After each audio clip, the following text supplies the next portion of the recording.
so I'm going to move back and forth.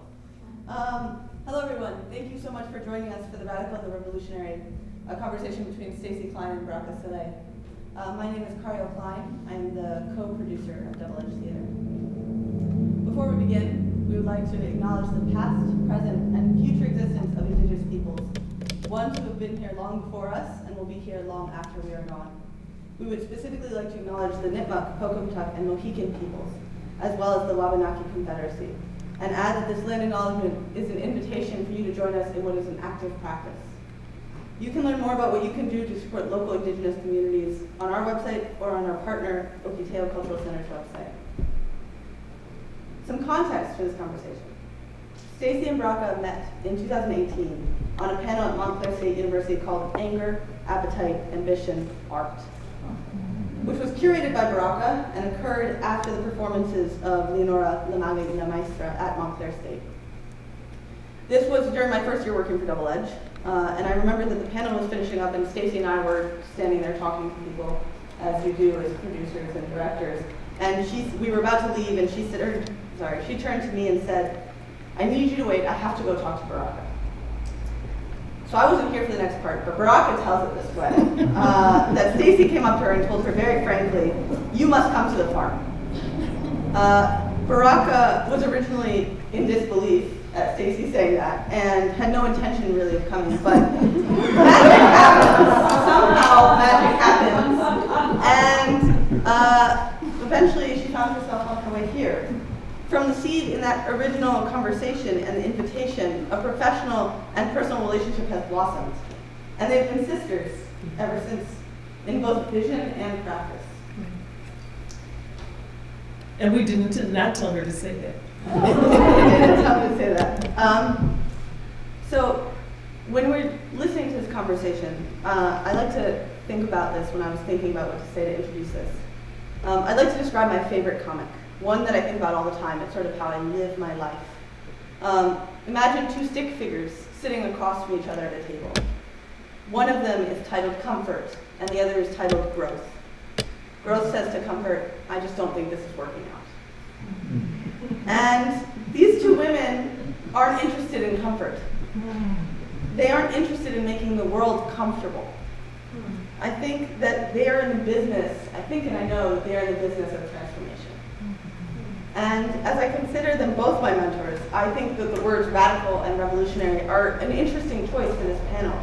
There's an implication that there's this standard, that these people are deviating from what the standard is with their work.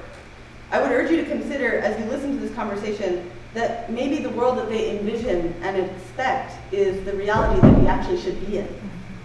That our norm, which is based in comfort, is keeping us from our growth. And the key to change is through radical and revolutionary action. Now, how will today go?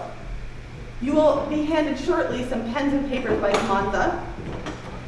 We encourage you during this conversation, which will be for the next hour and a half, to write down your questions as part of this. Please come in, you can take a seat.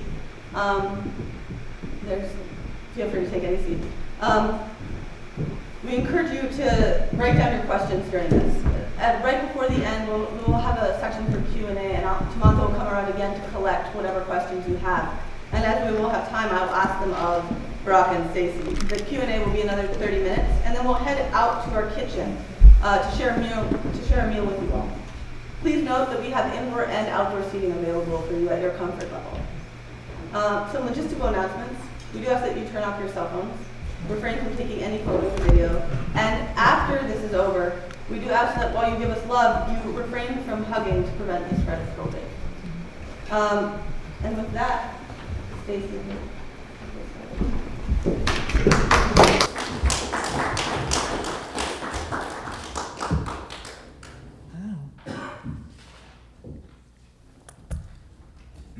That might have been the best introduction, at least I've ever had. Thank you, Cariel. Well, while we're passing out cards, I just want to thank Stacy Klein, my sister, the Double Edge Ensemble, the Double Edge staff, and all who support Double Edge, including everyone here today. and all who have participated in the anniversary celebrations so far this year, including the Double Edge Board and community. And one of the things that often happens in African communities is that we acknowledge our elders. And so I would like to do that before we get started. Is there anyone in the room? All you have to do is just raise, I won't ask you to stand, but if you'll at least raise your hand. Anyone over 80? Yes. Could we actually applaud those? Thank you. Anyone over 70?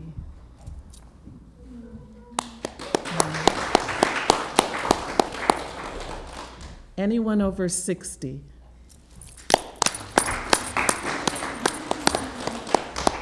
Now, I'm well aware that in some communities, elders are considered 50 and above, but as I get older, I consider the 50-year-olds to be the babies. So if you're 50, just know you're getting there. I would also like to acknowledge my sister as an elder and a leader and a visionary as well. And I think what's really critical, Cariel already said it, but if you're not aware, it's also in the program. We're here during the period of Double Edge's 40-year anniversary, and I would like to give an applause for that.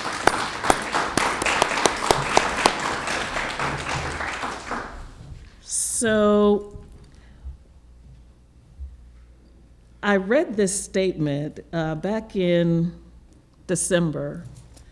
Stacy wrote a letter in the Double Edge newsletter. It was called Friends of Double Edge Theater.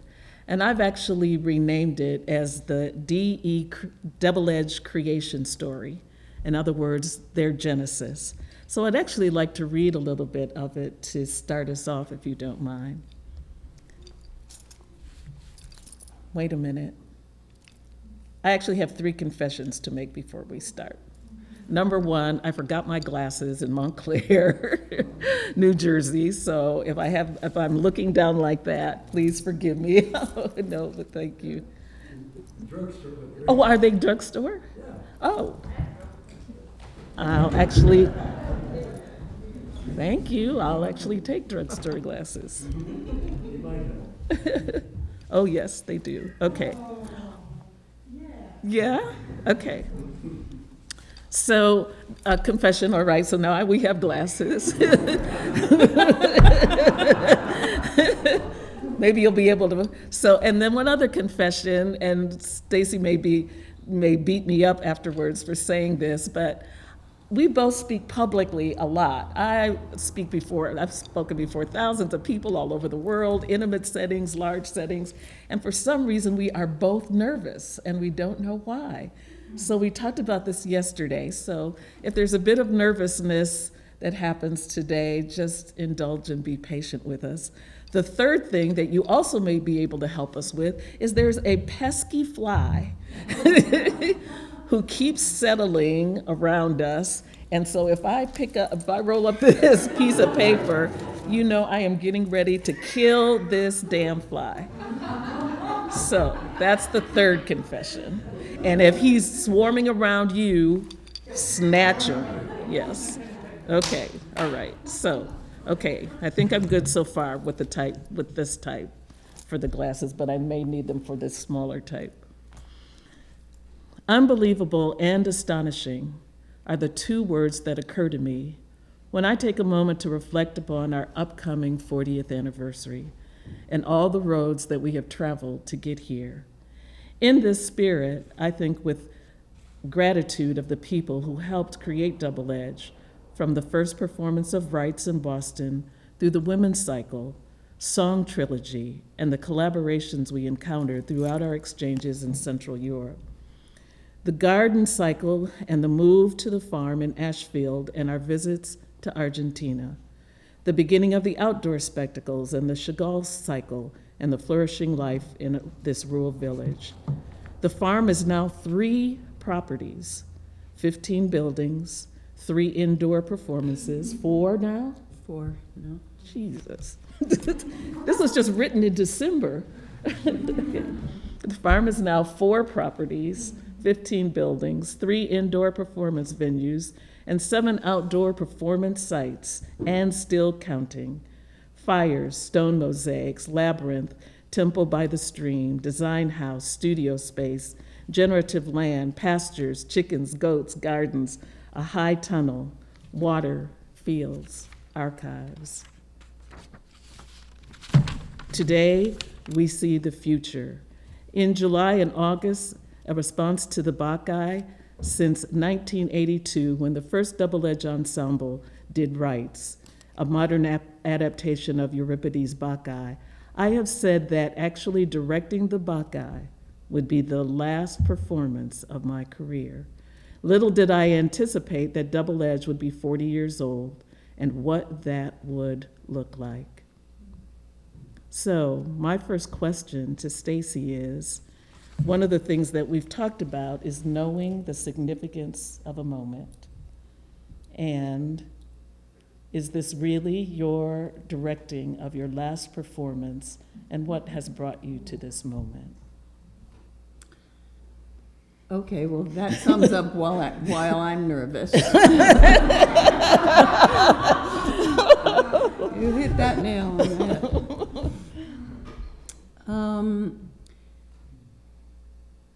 Well, when I was 25, which is when I think I directed Rites, Okay.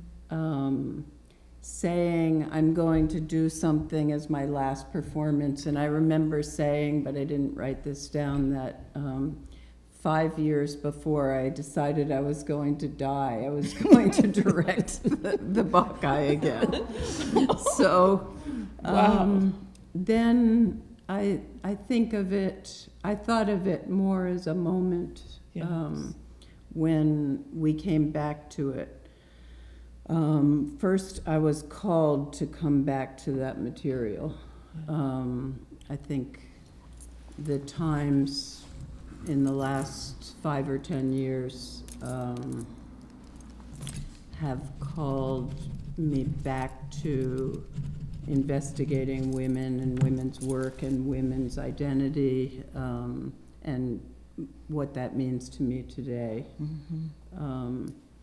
And then it seemed also as if we should make a circle in our 40th year to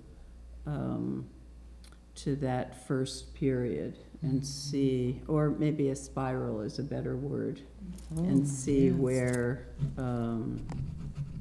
where we've landed, but also where we're looking to go to. So I think maybe it's definitely signifying a transition. So I think as I grow, as I continue to grow, I'm looking at what transitions and transformations are rather than making statements that I might have made when I was 25 or 30 or 35. Yeah, so I don't foresee, I'm still going with my work, but I think my work is definitely transitioning, and there are things that are ending about my work. Mm-hmm. You said something called you back, and I have to pause there, even though this was not my next question, because this is going to maybe scare some people here, but you and I actually do hear voices, and not afraid to admit that we hear voices, and that when you say you were called back, can you, in any way, and maybe not, if you cannot, it's okay too, can you speak about what you felt called you back?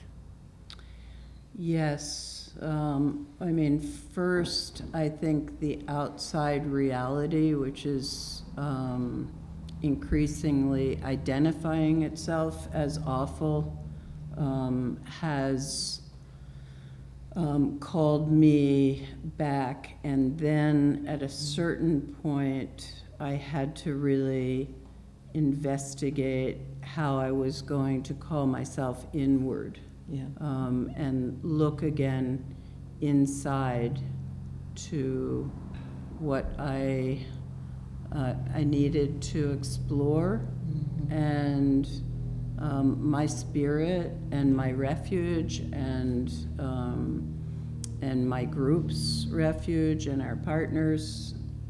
So I think that transformed from an external, which I guess is almost the same as when I was 25, Yeah, yeah. angry young woman, going from the outside and all of that, this is wrong, this is wrong, this is wrong, to what is right and what is growth and what is meaning and what's my spirit, and making sure that those things are the alive things. Yeah. And not the things that I can't do that much about, except work on myself. Yeah. And so I'm just going to take a poll. How many of you, because I think what's really important about what Stacy is talking about is listening to, some people call it the still small voice, some people call it an internal voice. How many of you feel like you actually hear that voice on a regular basis? Oh, good, already hands out. Oh, good. Good, good, good. I know you do. And second part of that question, how many of you feel like you actually respond to it in an authentic and meaningful way? Sometimes, yeah. All right, this is great. Good, good, good. Okay, so then the question that next question I was actually going to ask is, you recently completed an international festival, which was both fabulous as well as tore your hair out, which is a good thing. That's kind of what directors do, is tear their hair out. I would just like to read a statement, and then I'm going to ask you to respond to it, from a friend of mine in Toronto, Canada. She says, all journeys in art, no matter the discipline or genre, are formed, inspired, developed, created from its environmental landscape, geographical location, traditions, and histories that shape not only art, but the very core of our human existence. Connecting on a global scale allows for informing and being informed of each other's perspectives, and assist in the development and partnership of synergy that brings reciprocal understanding. So I, again, want to ask you, would you talk about your international journey? And you did just a moment ago talk about how that also has transformed, and those encounters has transformed your thinking and your way of working. Okay, yes. I'm going to start with my teacher, Yes. Rena Meretska, now most recently among my ancestors. And I started working with her in 1976 in Poland. I got there on a kind of whim, with a competition at my college. So I didn't really know who she was or anything about her, but ended up working with her for the last 45 years. So she was part of Grotowski's Lab Theater, and she was a major part of the work that they developed, although this fact has not been so acknowledged in the history books, even the history of the Lab Theater. She's acknowledged as the only actress who was in all of their performances, but not as one of the leading motivators of the work. And recently, because she died, her books and other people's books, journals have been read, and one of the people that led her work when I was working with her said that another actor in the theater named her as one of the leaders of the work and the creators of the work and the person motivating the work among the actors. Mm-hmm. This was really ignored. So that's a long story to say a lot of different things. That from the beginning, I was working with her and two of her colleagues, but she and I had a special bond right away, and I understood her training and what she was offering as an ultimate dialogue that wasn't based on words, but was based on visual, visceral, spiritual, emotional, physical practice. I had never encountered that. I'd always been told I should just talk or memorize scripts, or and they could be really interesting scripts, but theater was about talking. That was in the 1970s. So, and if you wanted to do something else, you should do dance theater. So this was astonishing to me, and I kept going back to Poland and trying to work with her every place else, sometimes successfully, and sometimes I have in my journal, one journal says, no, no, no, you can't come now. So I think that resistance is something that can be really, really important. So that was a beginning, and also at the same time being in Poland, where my family was from and where most of my family was murdered, was also a really shocking place to be, from all different perspectives. And at that time, I wrote something when I first went to Auschwitz, and it was basically in all the work I did, well, maybe forever, but through, practically speaking, through our garden cycle. So that's the international part, had many different complex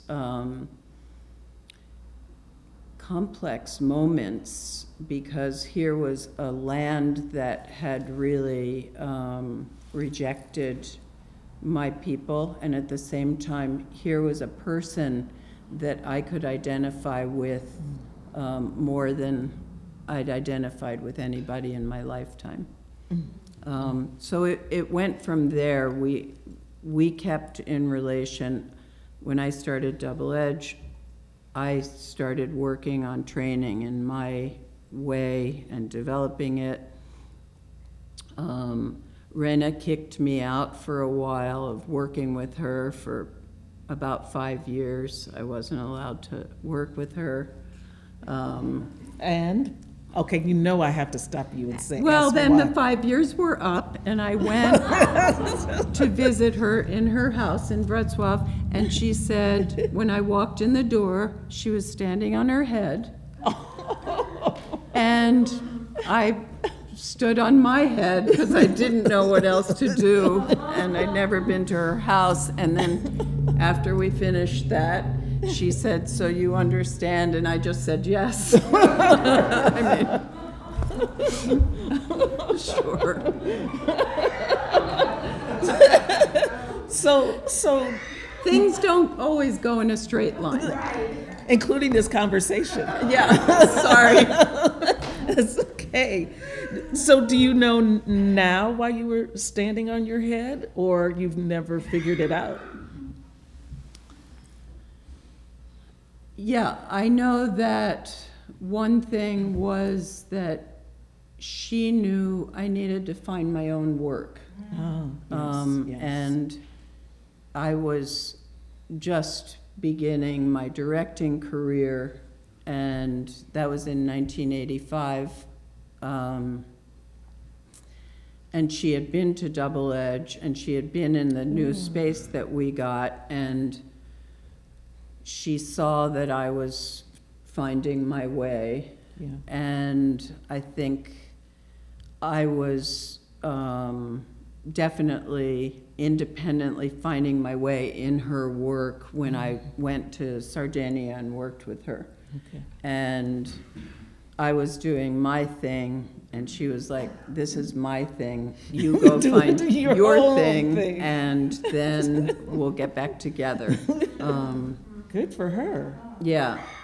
Yeah, that taught me a lot. Yes, yes. Yeah. Because it's not always the time. You Yeah. might love somebody and they might be your person, but it might not be the time. Yeah.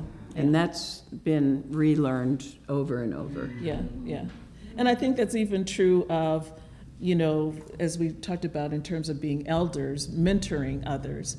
Literally knowing when to like hold on to folks and when they're not ready, as you said, as well as kicking them out of the nest and saying, okay, it's time for you to go and spread wings and fly. And so that's a really smart person who knows when that time is right.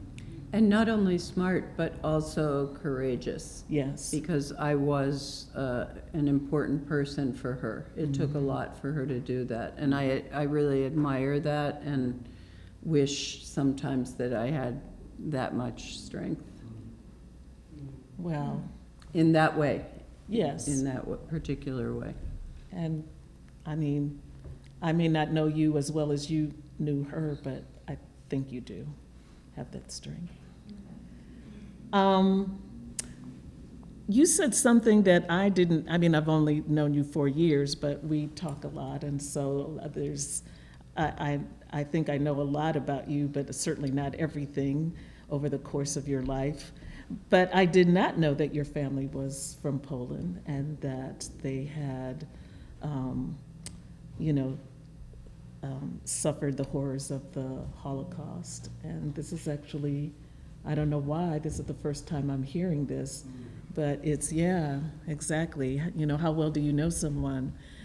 And so actually that's a perfect segue, if you don't mind, into what was actually my next thought or question, some of the things that you and I talked about.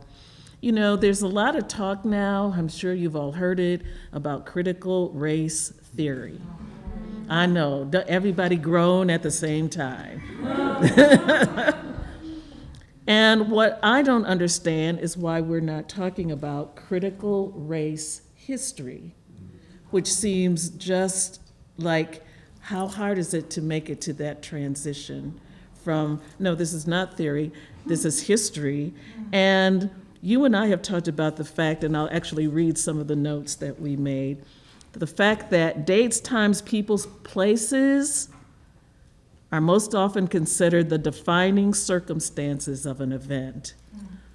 But what we want to acknowledge, what Stacy and I want to acknowledge, is the relevance of oral histories, storytelling, and our memories.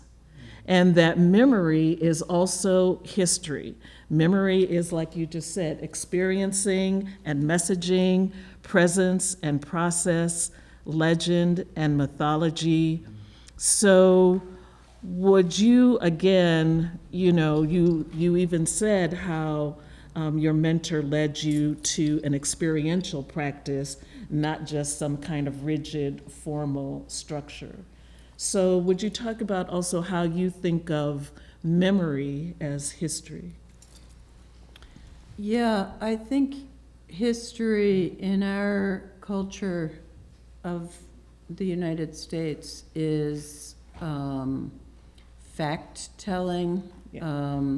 and facts can only be told from, I mean, are mostly told from the victors of those facts. Victors, So- colonizers, Yeah. conquerors, yes. Yeah. Yes. So even if something's mentioned, it's mentioned as between this date and this date, this happened. And we don't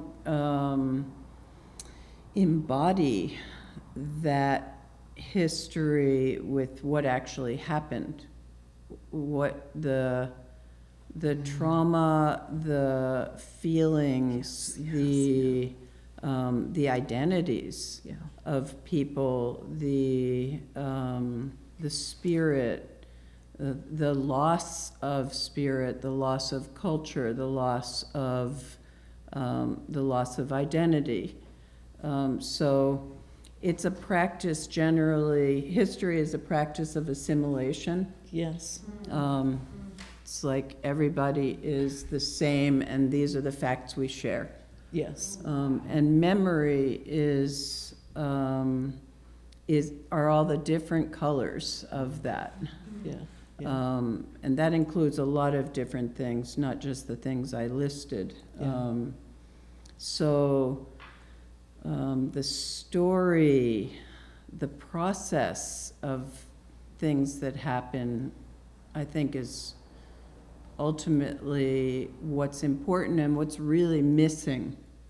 And I was talking about Passover with Carlos the other day, about how each year on Passover we have to talk about what happened 5,000 years ago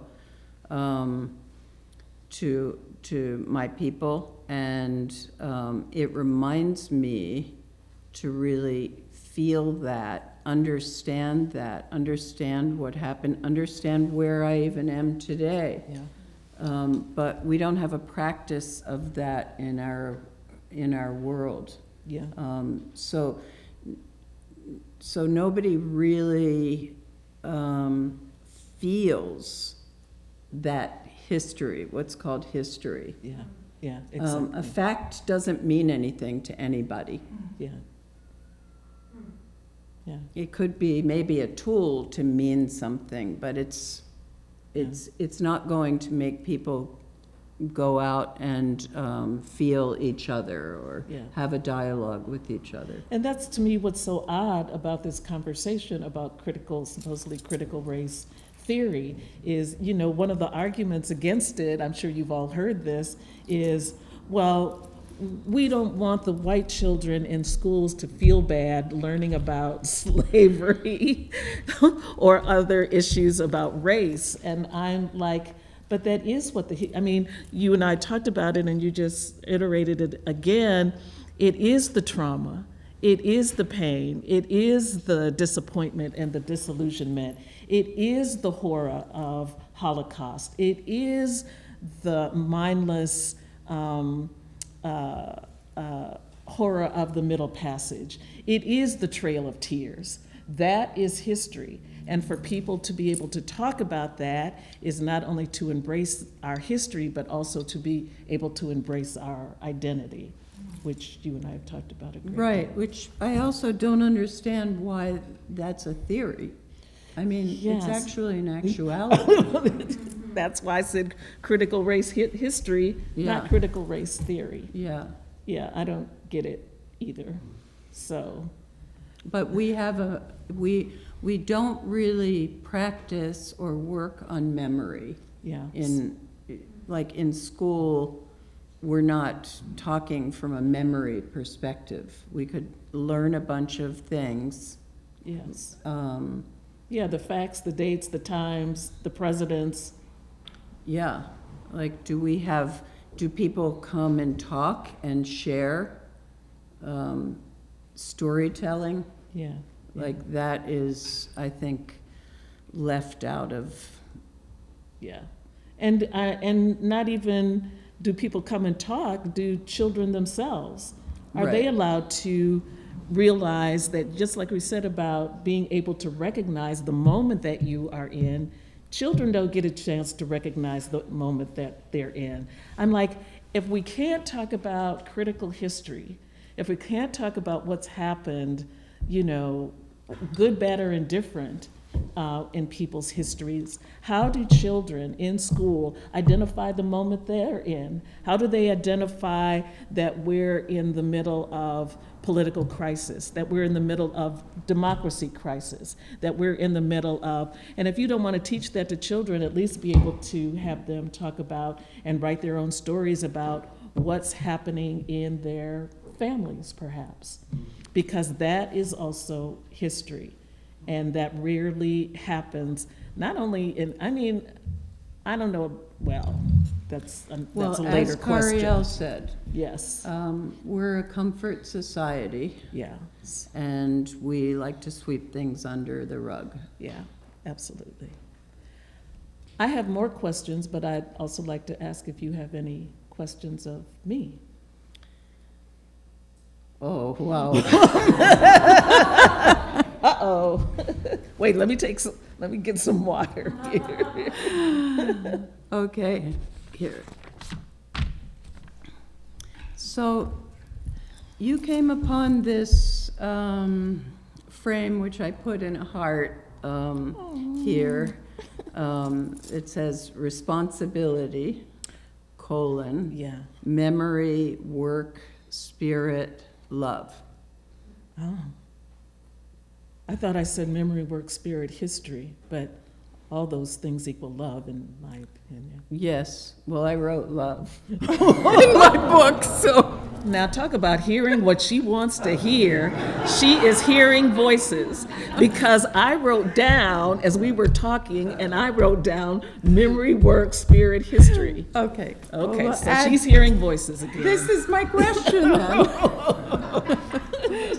What did you mean in framing that, like that? Yes. Well, it goes back to even what we were just talking about in terms of specifically African American, what I call Black history. Because I believe that there's a community of Black people worldwide. For those people who don't know it, Black people don't just come from Africa. There are Black people in many countries, in India, in the Middle East, et cetera. We don't see them on our television sets. We don't see them in magazines and newspapers. But you know, some of the earliest Black people on the planet were the Dravidians, which were the Black people of India, and still are the Black. And unfortunately, in India, they're called untouchables. So, but yes, so I was saying all that to say, many years ago, during my work at New Jersey Performing Arts Center, I created an international festival called NJPAC World Festival. And it was about doing the research, the work, not just performance, about cultures from around the world, especially diasporic cultures, whether it was, you know, a Jewish diaspora, an African diaspora, a Latinx diaspora. And I named that second festival Memory, Work, and Spirit, because I feel like for me, just as you're saying, it's not the facts on the piece of paper, it's not necessarily even the books of in the library that capture the significance of our journey, the trajectory of our journey, whether that's, like we said, Holocaust or a Middle Passage. But it's really the memory, work, and spirit that comes out of the work that we do, the lives that we live, even the trauma that we face, the pain that we face.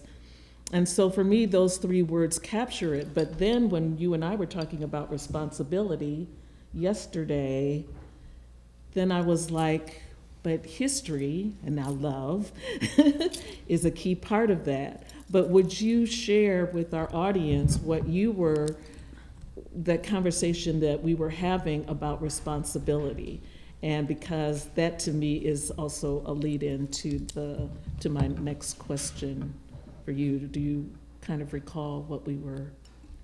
I think About we people were taking- talking yeah. about personal responsibility. Yes. That what is our personal responsibility, maybe the starting point of what our responsibility to the society is. Yes.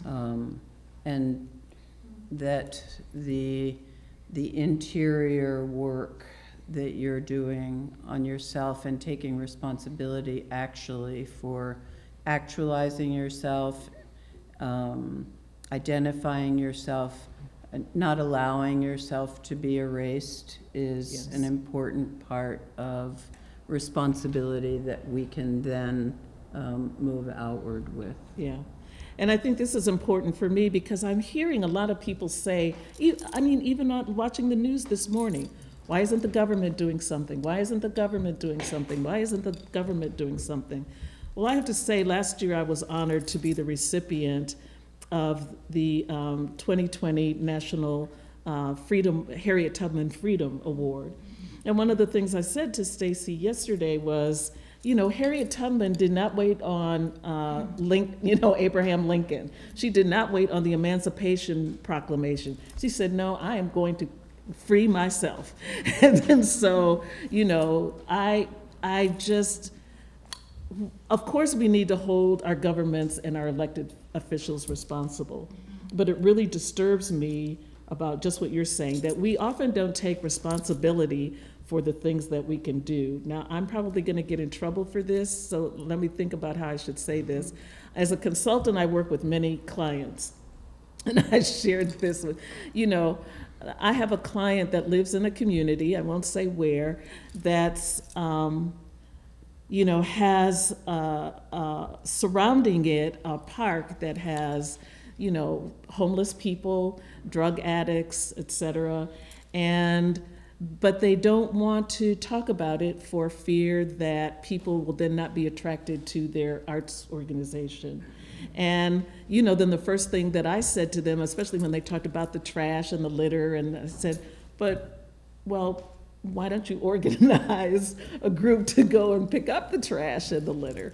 So, you know, they are indeed working on that, but when I mentioned it to their board, I'd have to say there's a good ending to this, and that is one of the board members said that she took her two daughters, young daughters, like 8, 9 years old, through the park and allowed them to ask questions. And so they asked questions about homelessness. Why are these people sleeping in the park, Mommy? Or what are these needles on the ground, Mommy? Or why is there all this trash on the ground? And she said, the reason why I'm sending you to this organization, to this school, is because these folks did not have the opportunity to go to a kind of school that you're going to, and they might not be sleeping on this park bench if they had the opportunity that you had. Talk about a lesson in cultural consciousness, a lesson in humility, a lesson in personal responsibility. So the daughters themselves suggested that them and Mommy go get some garbage bags and clean up the park themselves. Not call up City Hall, not call up the mayor, but clean up the parks themselves. I think the daughters are 7, 8, 9 years old. That's what I mean, certainly, by personal responsibility. We wait on other folks, and especially our government or civic leaders, to figure out what we can figure out on our own. Anything else? Do I get another question? Yes. Of you? Okay,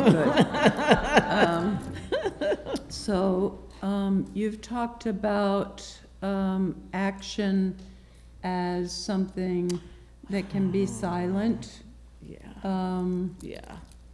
And Yes. I think you have a quote about that too. Yes. Well, you know, kind of along the same vein as taking personal responsibility is, again, this idea of listening to your own still small voice and what it's telling you to do. And one of my favorite quotes in life that I've shared with Stacy is a quote from Malcolm X. And Malcolm X said, and I'm paraphrasing, so if you look it up and it's not exactly what I'm saying, forgive me, but it was something like, if you were really a revolutionary, you wouldn't be talking about it. You would be off quietly planning. I see you nodding your head. You've heard this too. If you were really a revolutionary, you wouldn't be talking about it. You'd be off quietly planning somewhere.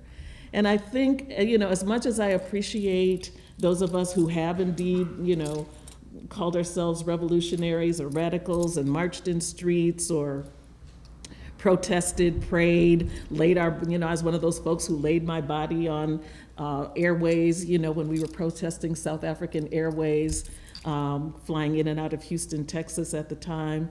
But that saying by Malcolm really struck me. And so that's been a great deal of my work. Not the visible, not the brouhaha, but off quietly planning somewhere, which I find to be both, as you've said, internal work, and also I find that internal work almost inevitably manifests in the outer world. And so that's been gratifying for me and the work that I do, and I think the same is true for you as well. That germ, that seed that you called double edge 40 years ago, then actually off quietly planning somewhere, in the wilderness, no less, manifested into reality. Yes, and it's complex, I think, this whole discussion, because I don't think this is about not screaming and shouting about things when it's necessary either, or about making the government accountable or anything. So I don't want that to be misunderstood. Absolutely. But I think this grew out of our continual discussion about the propensity in our world for people to talk about things instead of act upon things. Yes. So that could be acting upon things with your voice, or it could be acting upon things internally, as your own responsibility to yourself and your work, your refuge. Yeah. But I think that I got the fly now. Yes. Okay, fly. I've got my Getting getting ready to roll up here. Well, go ahead. So I think especially for women, it's important to understand the difference between the work that we're doing, which may be interior work. Yeah. And it may be shared interior work with other people, et cetera. But we're talking about action rather than just saying you're doing something. Yeah. But you're really... Yeah. And I do want to be clear. I'm not saying it's either or. I'm saying it's both and. That there are those who need to march and pray, and like I said, lay their bodies down on whatever they need to lay them down on. But there's also a space for if you're a person who works in this particular interior kind of way, that let that be okay. Because one of the issues I have, and I was one of those people, I must confess, that during the, Malcolm X, this has happened generation after generation among Black people. It was pitting Malcolm X against Martin Luther King. Martin Luther King was the pacifist, and supposedly Malcolm X was the revolutionary. And supposedly, Malcolm was the real brother, down brother, and Martin Luther King was the assimilationist and the integrationist. And, and then before that, it was even Du Bois against Douglas. Booker T, yes, Booker T. And so I'm like, people, it's not either or, it's both and. Whatever strategy, the issue is strategy. What strategy works for you is what you should be doing, absolutely, no question. But it does lead to, again, actually my next thought for actually both of us. When I was actually looking up radical, It said advocating or based on thorough or complete political or social change, representing or supporting an extreme or progressive section of a political party, a person who advocates thorough or complete political or social reform. But going back to our conversation and some of the things we've already said, I believe that radical and revolutionary is also intimate and a deeply personal experience.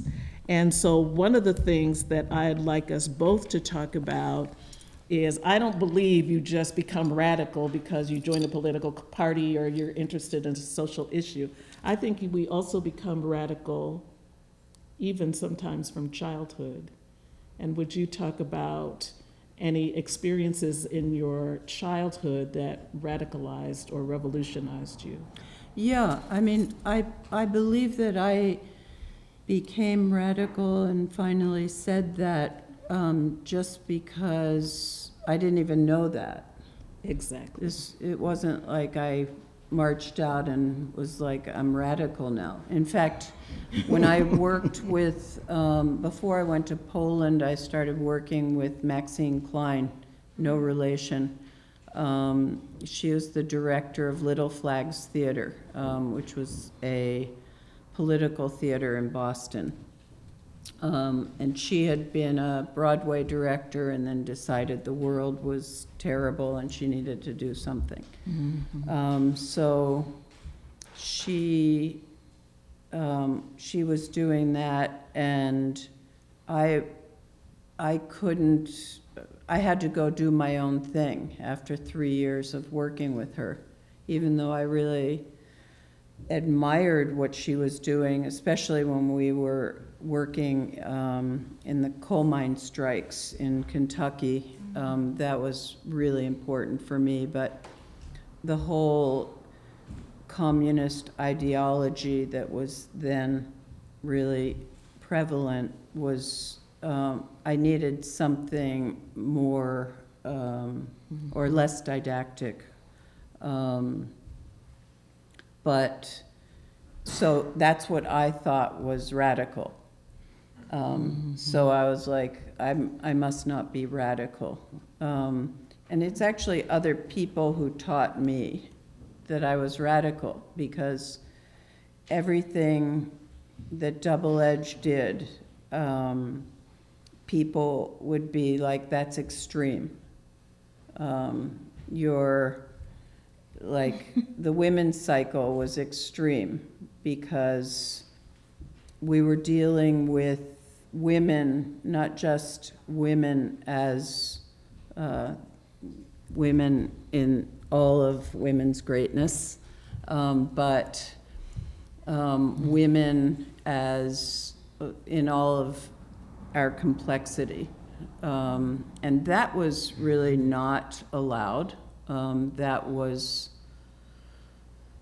caused a lot of fights in the women's community at the time. Mm-hmm. And then it went on like that. Everything that Double Edge was doing, even training, was considered extreme. Mm-hmm. Why are you getting tired or in training? Like, or why are you even doing physical work? Or why are you focused on visceral work? Why aren't you, go for it.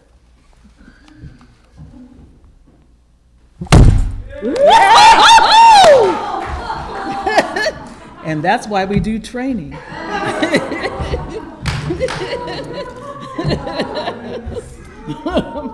So why everything, I put it down to one sentence. To believe in your dreams and to fight for your dreams is extreme in our world. Amen. So I learned that I was radical. That wasn't something I called myself, but lately I think maybe when Baraka and I started, and Baraka insisted that we write our bios, not facts, but with memory. Yeah. And the word radical kept being in there when we cut everything else. So I was like, yes, okay, now I can claim that. Yeah. Wow. God, I love her. Okay, so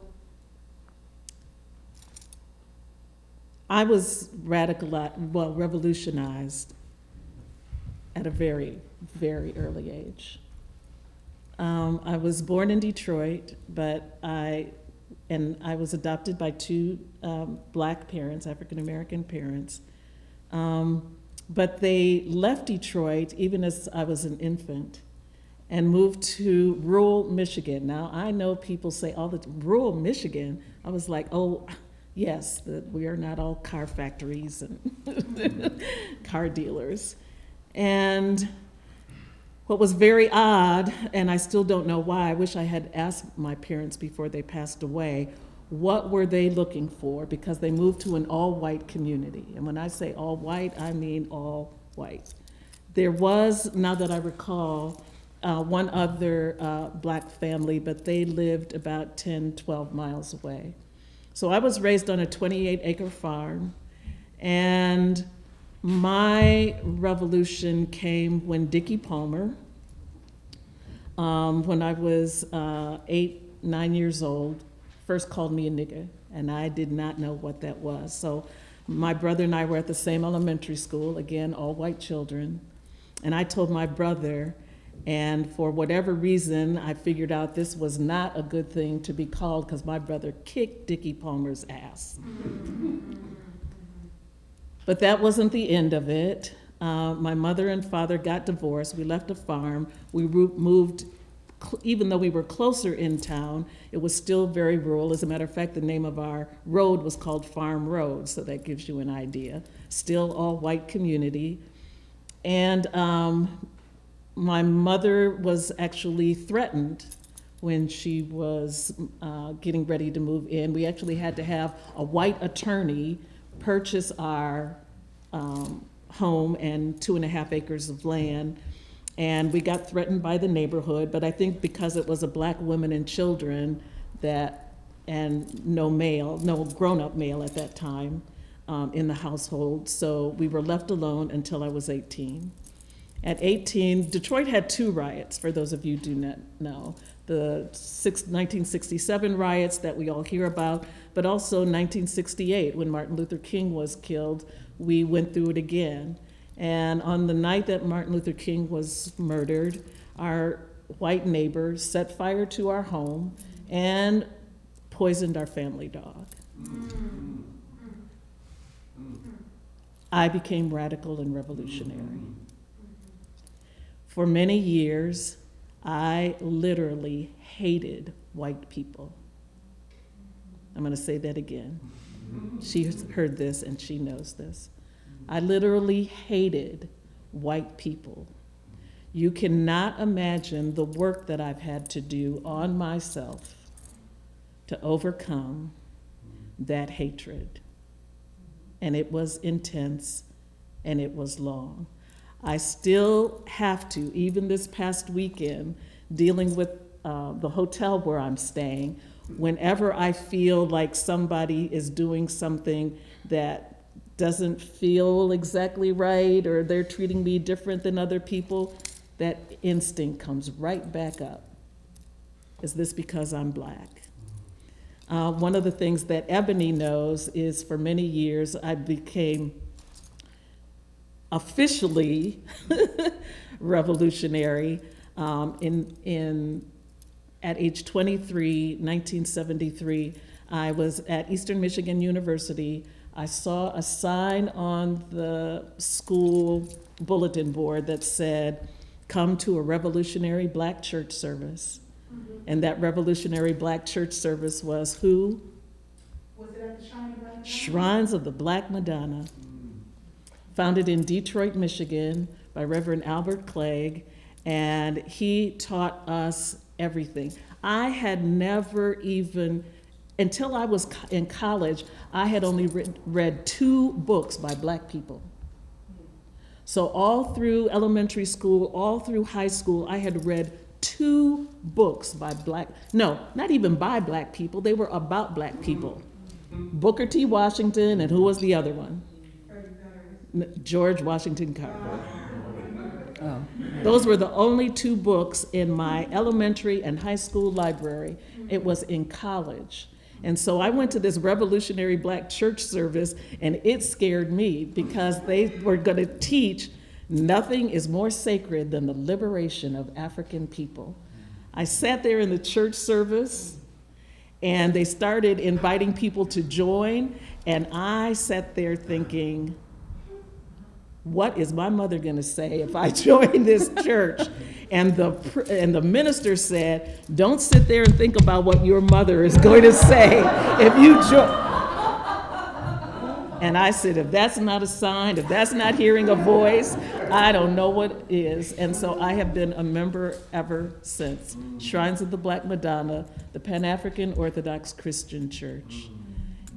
It taught me everything, and I mean, it was like the African mystery temples that no longer exist. I learned everything from yoga to martial arts to military strategy to African history and everybody else's history. I had to study religion. I had to study politics. I had to study sociology and psychology. It was an education like no other education I have paid for, that's for sure. So yes, I became radical and revolutionary officially through the Shrine of the Black Madonna, but it began as a child, unfortunately, or fortunately. So we're getting close to that time, and I actually want to go back to something that you said, which was a perfect segue. It's the last thing on my outline. Dreams and declarations of hidden territories and dimensions. And that for you was the Bacchae. And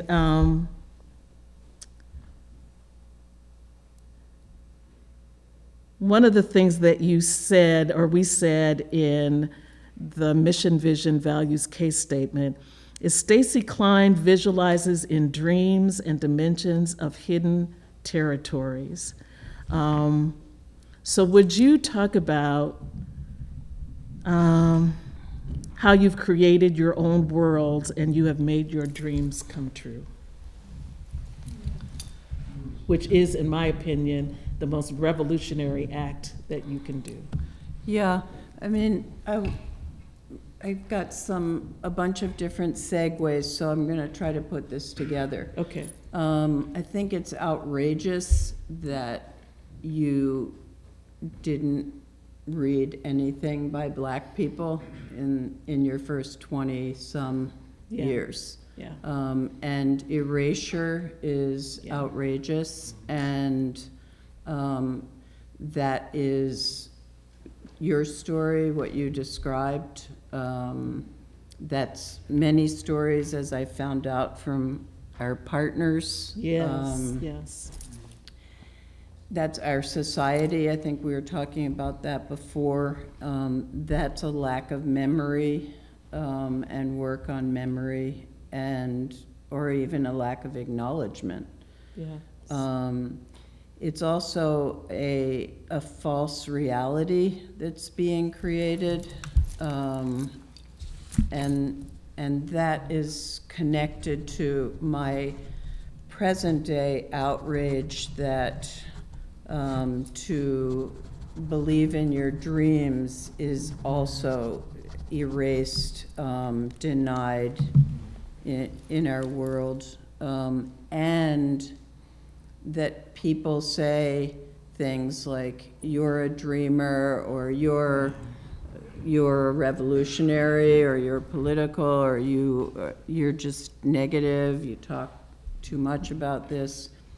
But I've been thinking lately about this word reality, because I don't think I create my own world. I think that I allow worlds that exist to surface. And that is my artistic, the center of my artistic being. But it also has to do with other things, because our partner, Okiteo, for instance, is a reality. It's not a world that we're creating.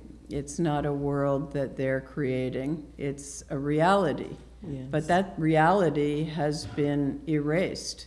And instead, we're told that such and such is a reality, whatever that is. Is the news a reality? Well, it's not my reality.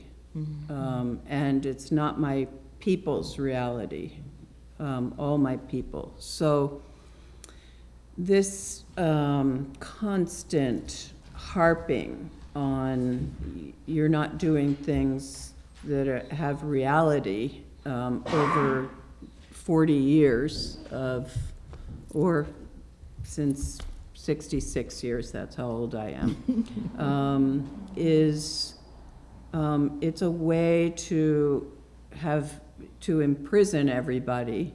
And make sure, because once you start working on your culture, your existence, your dreams, your spirit, and they surface, nothing can stop that.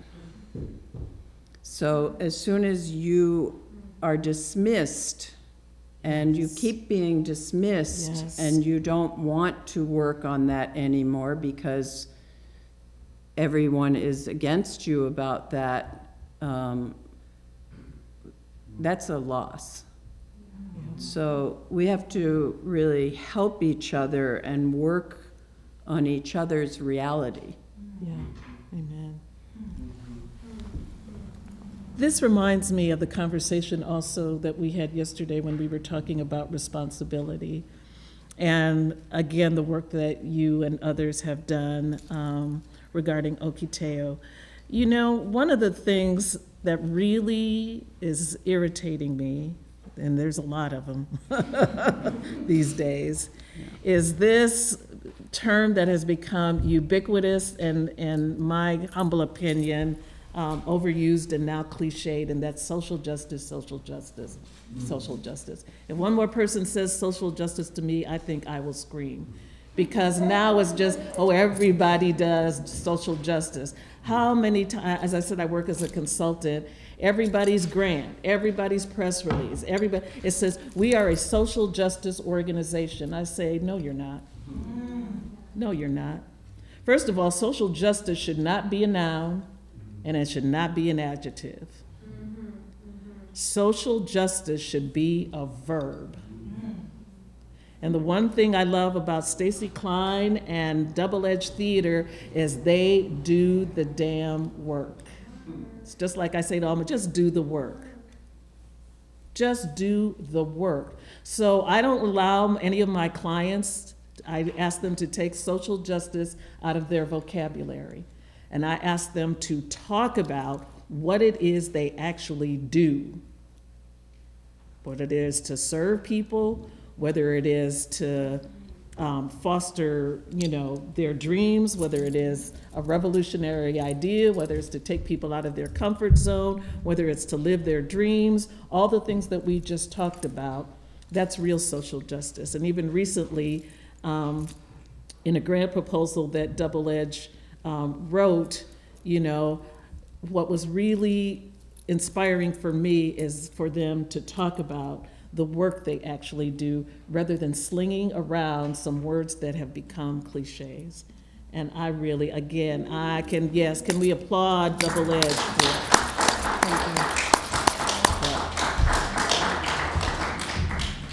As much as I appreciate even the statement that Cariel read in the beginning, I'm also sick and tired of people reading land acknowledgement statements. Only because, again, it has become cliche. What are you doing?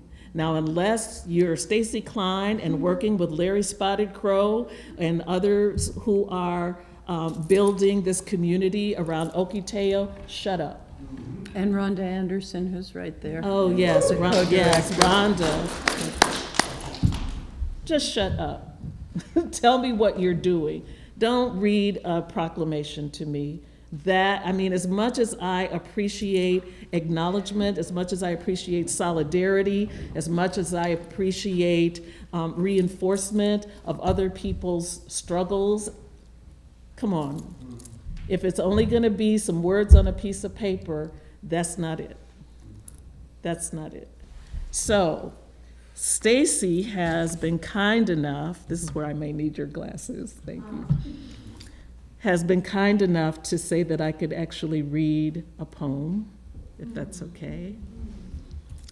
And actually, I could see the sun. Did that say 15 or 5? 10 minutes. Oh, yay, okay, we're doing good. She said that I could read a poem, and this is along the lines of what I shared with you about my childhood, about growing up and how I became radicalized. It's called Colored Country Girl. I was born in Detroit, orphaned, adopted, raised a colored country girl on a chicken farm among fields and forest. Michigan is not all assembly plants and car dealerships. It is apple orchards and cow pastures. I am so sorry. I have to start over. Are there any people here from Michigan? Oh, yay. What is one of the nicknames of Michigan? There are several, I know, but. I haven't been there in a long time. Oh, okay, all right, so I'll just tell you. Wolverine State. Well, Who said that? I said that. Yes! The Wolverine State. Now, they call it all other kinds of things, the Great Lakes State, as you can imagine, and all that. But when I was growing up, we were called, and it was on our license plates, the Wolverine State. And University of Michigan football team, basketball team are called what? The Wolverines. So it's important for you to know that before. And thank you for the glasses. Okay, yay. I was born in Detroit, orphaned, adopted, raised a colored country girl on a chicken farm among fields and forests. Michigan is not all assembly plants and car dealerships. It is apple orchards and cow pastures, hay rides and slaughterhouses, log cabins and lone wolves, the stink of skunks and the pierce of porcupine quills. Michigan is survival. Pheasant and quail, rabbit and venison, dandelion greens and stewed tomatoes, canned pickles and peach preserves, hickory nuts, and wild raspberries. There was a time when I could outride, outhunt, outshoot any man I knew. But I have also been naive and afraid. I will tell you this. If you fuck with me, I will surely turn on you like a Detroit alley girl or a cornered Wolverine. That's my radicalization story.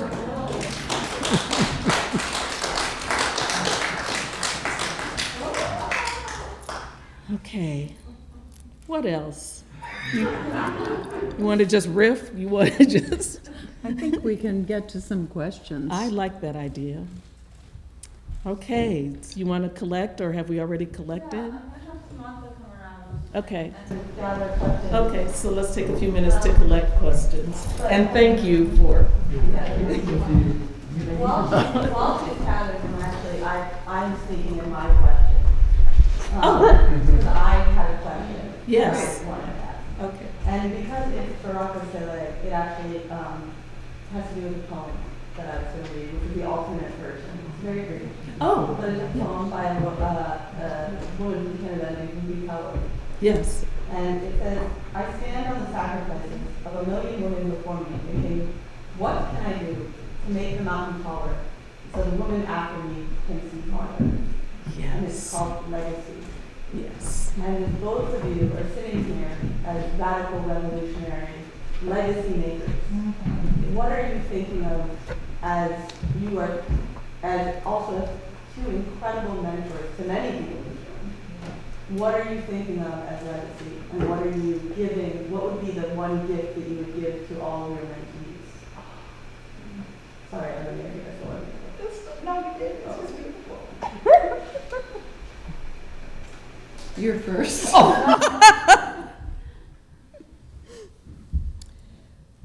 Well, two things. One is the thing that Stacy said in the very beginning of what her mentor gave to her. I'm done here. You know, go and do your work. And you're going to make mistakes, and you're going to fall flat on your face. But the one thing I say is there's no such thing as failure. There's only lessons learned. And lessons learned lead to best practice. There's no such thing as failure. There's only lessons learned. And lessons learned lead to best practice. The second thing I would say is something I heard Gloria Steinem say. And that was when someone asked her the same kind of question, you know, what legacy are you leaving? And are you worried or concerned that young women these days don't know your name or don't know who you are? And she wisely said, I don't care if they don't know who I am. I just want them to know who they are. Oh, yeah. I was like, and that's the right answer, Gloria. Yeah. I want them to know who they are. Your turn. I said that too. Oh. Okay. I think I want to say something to the women that I'm mentoring, which is make sure that your silence is something that you desire rather than something that has been thrust upon you. And keep working on that for the rest of your life. And then the other thing is something that's come up lately at Double Edge, which is this idea when you find your people, make sure you work things out with them. Because that's not as easy as it sounds. Yeah. Yeah. The only other thing I would add to that is, you know, this whole thing of mentoring. I want to be clear that mentoring is indeed a two-way street. I mean, I've had an opportunity to work with Ebony. I've had a chance to work with Cariel. Maybe there's others in the room, I'm not sure, but that I learned so much from you. I learned so much from Cariel. I know you don't always think that, but that is absolutely true. That just because you may be the elder doesn't necessarily mean that you're not simultaneously learning, especially from the men, women, and men. Just lately, maybe when I say lately, like in the past maybe 4 or 5 years, I've really been focusing on young black men because most of my career and life I've been mentoring women. And a young man at a conference, he said, where are the people mentoring black men? And he actually wanted a woman mentor, not a male mentor. He wanted a woman mentor. And I thought it was incredibly powerful for a man to be able to say, I need feminine wisdom as much as I need masculine wisdom. So if you're a mentor or a teacher, please make sure you are taking young men under your wing. There's a lot of questions. Okay. I'm trying to get through. This way. I'm going to start with how do we create memory ritual?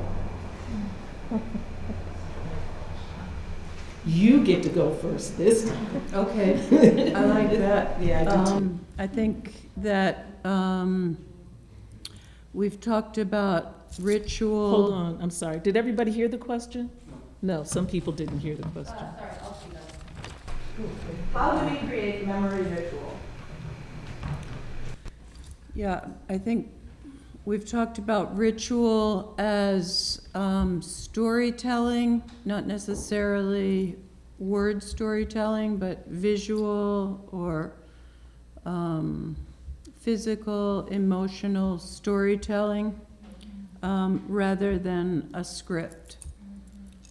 And I think that memory is the research of that ritual, which is the action.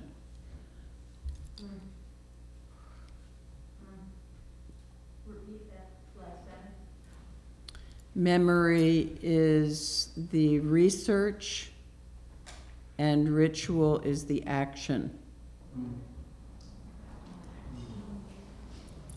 I'd like to also respond to that. And that is, if you don't already, I have a sense that in some cases we're kind of preaching to the choir here, and that's a good thing, because I always feel like if you are like me, grew up in a church or a black church, the choir are always the people that gets things done. So I believe in preaching to the choir. But I kind of think this might be preaching to the choir, but we don't talk about it enough. We need to have spiritual practice in our daily lives. And part of my spiritual practice is daily in my prayers and meditation, remembering my ancestors and speaking their names. And so I'm just going to share with you, my mother's name was Claudia May, and my father, who both his mother and father were ministers, was named Sabbath Emmanuel. I have never, ever again heard a person who was named Sabbath. But I talk to them every day, and I say this, I won't give you because I have a 30-minute ritual every day. But when I talk to my mother, I say, Mother, teach me to be kind, compassionate, thoughtful, considerate, humble, unconceited, caring, patient, kind, loving, forgiving in thought, word, and deed. That's what I say to my mother every single day. So make sure that memory and ritual is also part of your spiritual practice. I think that's a good segue to the next question, which is what personal practices of care or ritual do you come to call on to hold close to yourself?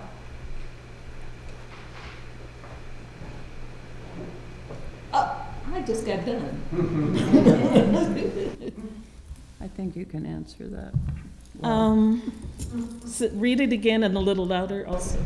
What personal practices of care do you come to call on to hold close to yourself?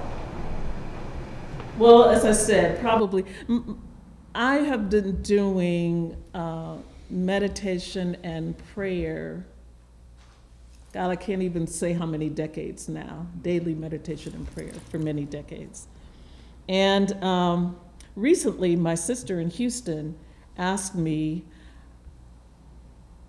the first question she asked me years ago, and she said, why do you do daily prayer and meditation? And I said, at that time, because I want God to know my voice. And I said, part of the problem is we call on the angels, the ancestors, and the orishas only when there's a storm coming, when the wind is raging, when the debt collector's at the door. Lord, help me now. That's not the time to call, because he's like, where you know, like the old blues song, look for you yesterday, here you come today. I want God to know my voice. And let me tell you, I am not saying this. My mother is my witness, to brag or boast. God has answered all my prayers. I cannot think of anything that I have not asked the angels, the ancestors, the orishas, and they have not delivered. I didn't even know I was looking for her. And they sent her. So that to me is really,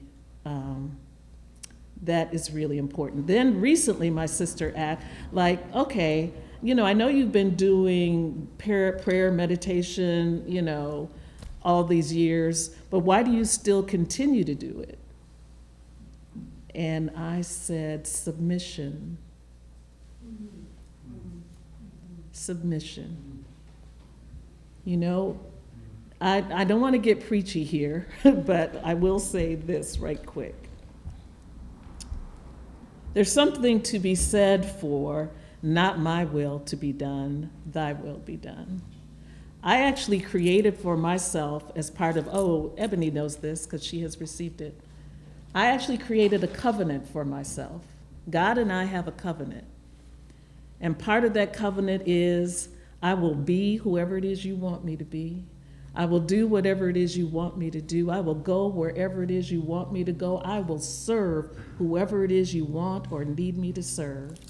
I only ask that you guide my footsteps on the path you want me to take. Now, I'm not suggesting that you do that. I'm suggesting that is what has worked for me. But that is real in my life, that I make a covenant and I submit to it on a daily basis. Okay. Does freedom need a plan? And how long do you have to stick to the plan before you get it? Oh, that's a good question for Stacy Klein. I think everything needs a plan. I don't think that we are random or we can accomplish in a random way things of value. So I love planning, and I have a handwritten calendar, which is very full. And I don't do the Google Cal at Double Edge. But in a more serious way, I think that to take action in our world is an act of, extreme revolution, probably. So that requires a plan. Otherwise, you'll get killed or you will give up and hide. So the plan, though, is not necessarily one kind of plan or another. I think the plan needs to start with yourself, what you're doing inside yourself, and what you're doing with your people, and if you're an artist, how you're conceiving that art, practicing that art, or actually whoever you are, starting with yourself, and then you have to account for everything else.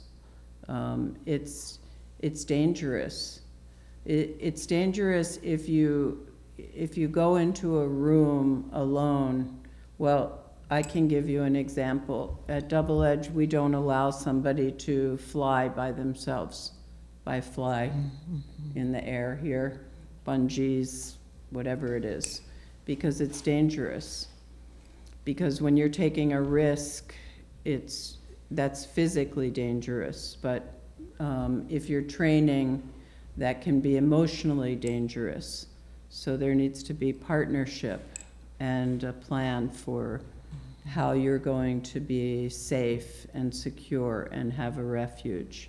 And if you're coming to this community, there needs to be a plan, because there might be danger in the community. You might think it's a lovely, beautiful community, but there's still things that are happening. So there's always got to be a plan.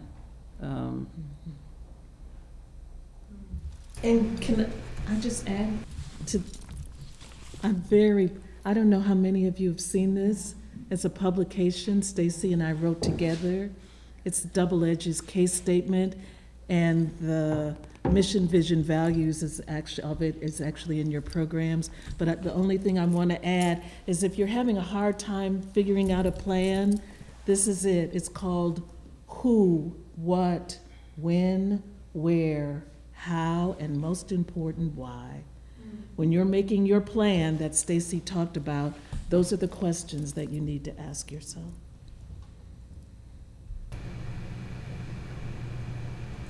I don't know whoever wrote this card, but they have some very good questions, so I'm going to continue on this Oh, card. okay. What is justice in your words? And what does justice look and feel like? How does it work in this world?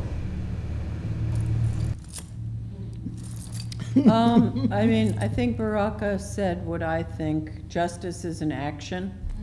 And it's an action, it's a daily action. It's not a, like, we're gonna go do justice action. And it's part of the plan. It's part of the plan. It's your everyday, really thinking about that. That's part of the dream. You can't have dreams without having justice. So I think justice is an action. I mean, like I said, I think we've said it. And I think what's really important, and it's also, as I said, talked about in this document as well as even in your programs, what I really liked when I first started working with Stacy, is that She's over there. She's the nice one.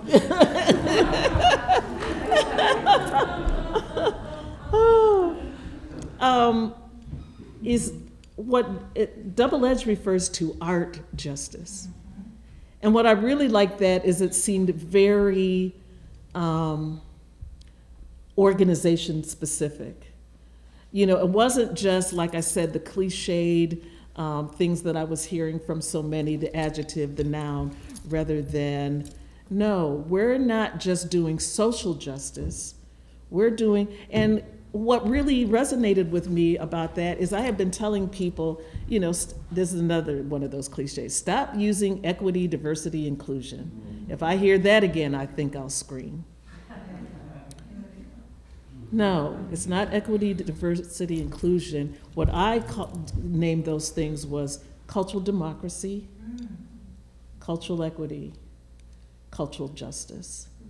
So when I heard her say art justice, because really, to be honest, justice in art and culture is actually something different than social justice. Now that's another whole conversation that I'm not going to get into, but justice in art and culture is actually different. You are working on very different things. So, yes, justice has to be specific.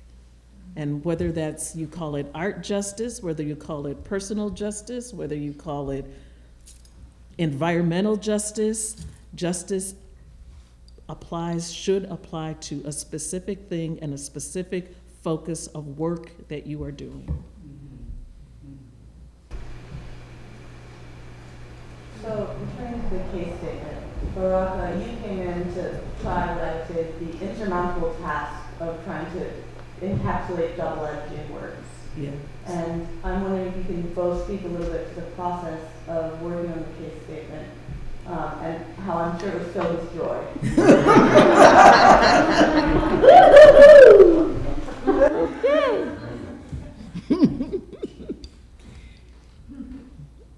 The joy was overwhelming, and then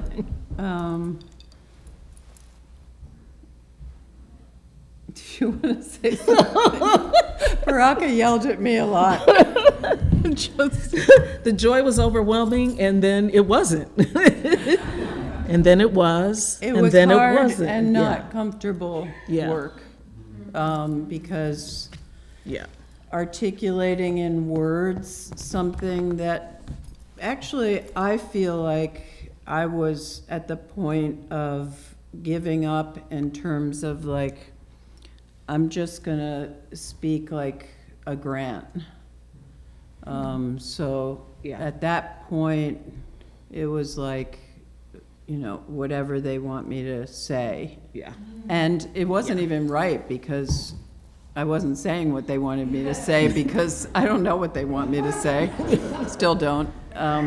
So I think for me, there was a hard lesson there, which I won't give up, about actually articulating the truth.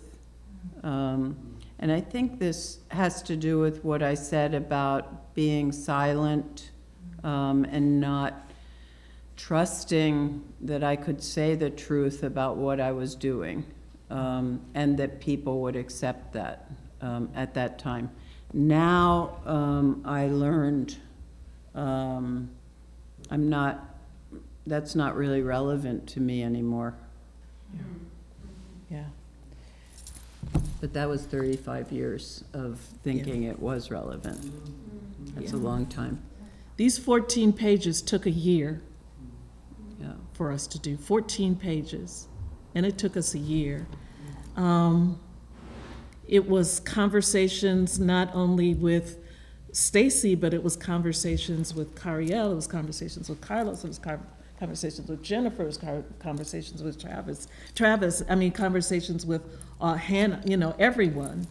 And sometimes, you know, Adam, you know, I don't think people realized what I was listening to and listening for. But I'm always listening. Even though I talk a lot, I'm always listening. And what they didn't realize is that I wasn't really writing this, they were writing this. I was just listening. And so it was then that I was able to capture the internal. It was things that, you know, like, as she said, you know, when radical kept coming up in the conversation, I'm like, well, that's got to be in here. Radical has to be in here. But nobody ever says in a grant proposal, I'm a radical. If any of you have ever read a grant, what arts organizations that you know say, we're radical?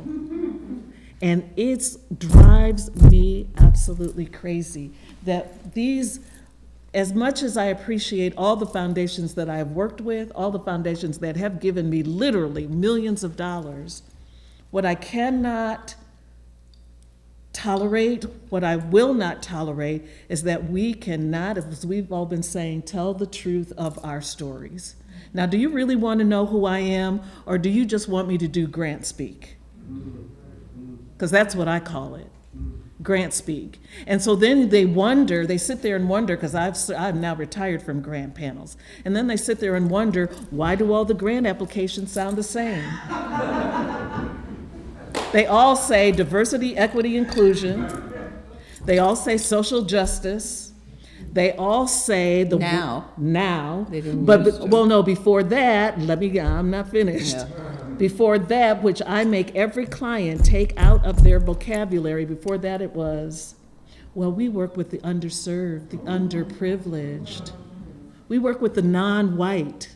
We work with the, you know, and it drove me crazy. So I was actually on a panel, and I said, they had all the criteria by which they were judging these grant applications. And this is how I came to the philosophy of who, what, when, where, how, and why. The funder was there, the what do you call that when you redistribute money? The re-granting organization was there, and I said, I'm not using your criteria or the foundation's criteria. My criteria is who, what, when, where, how, and why. And every time I don't see it in the grant application, I'm taking off 10 points.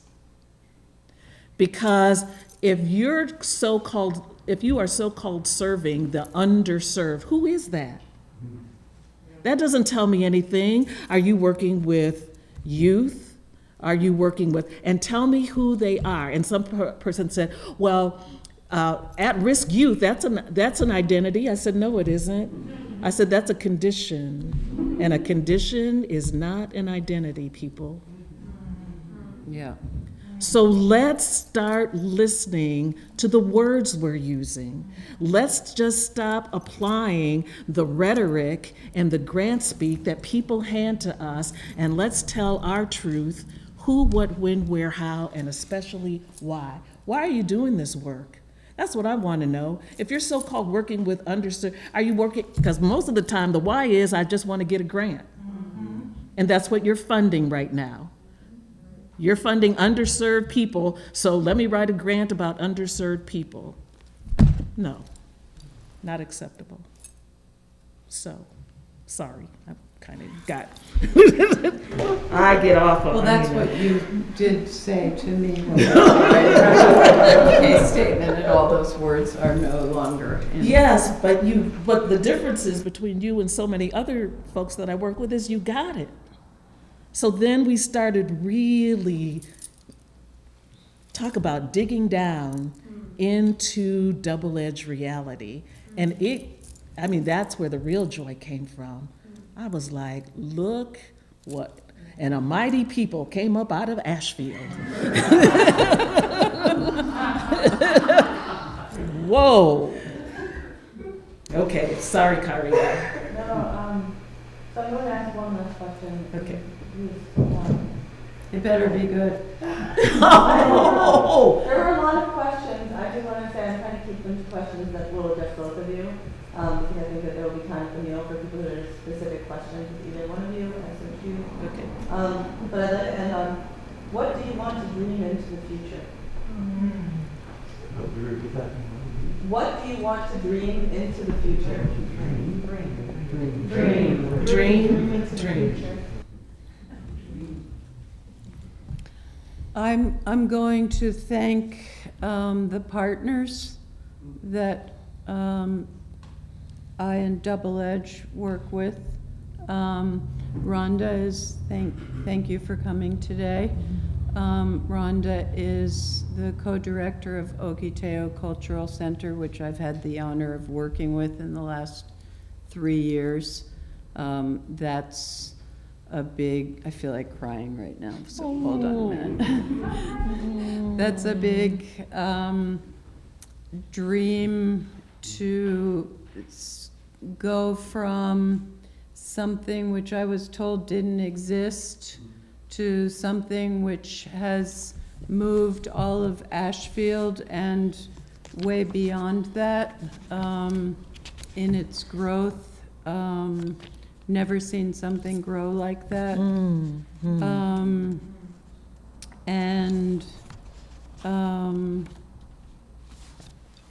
And then I want to thank Ebony and her Jupiter Performance Studio, another major partner of Double Edge, and the work that we're doing together, which we're starting one of our projects together today after this in its second year. But there's many projects that have come from our partnership and residency over the years, and really helped greatly to transform Double Edge into the place that we want it to be, in many ways, also as a board member.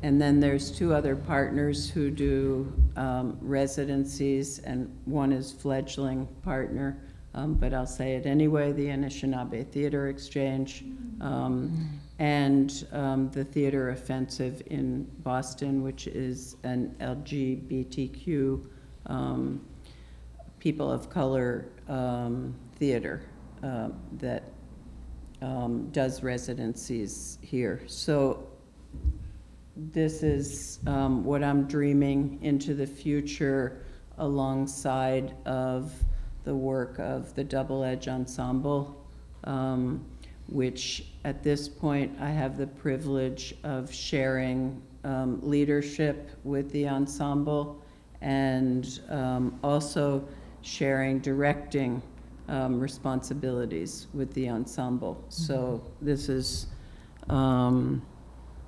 really beginning of my next part of my life, which I'm very excited about. And so those are the things that I am honored to dream into the future. As well as the village that I'm trying to create in this town, which is basically all of those partners and Double Edge and anybody else who needs refuge and safe places to create. Yes.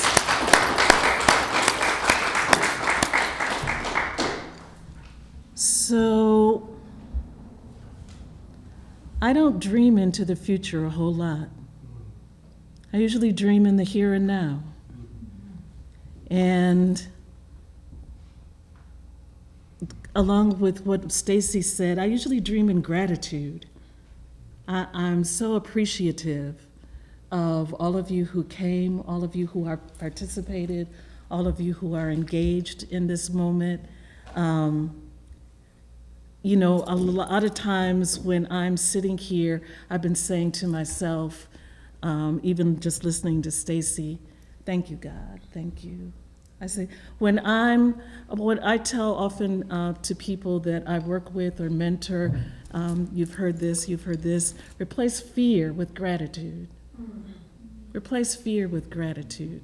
So most of the time I'm meditating to myself, thank you, God, thank you. So I'm very grateful for this moment.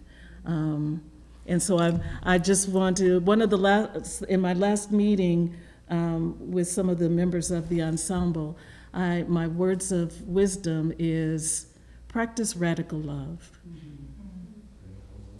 Radical love.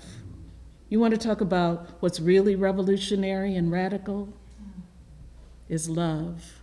Read if you don't mind, when you get home, read the poem that Stacy and Cariel allowed me to share with you in the program, Radical Love. So I'm just going to say this is my dream. It's called evolution. When we are closest to death, having failed to establish the real meaning of life, when we must abandon the mystery of who we are, will you remember sleeping inside the still black earth and the sun calling us to light, a life not yet dreamed of? Perhaps you awakened as a salmon, or flew off into the darkness like a moon. Some of us became lovers. Practice radical love. That would be my dream.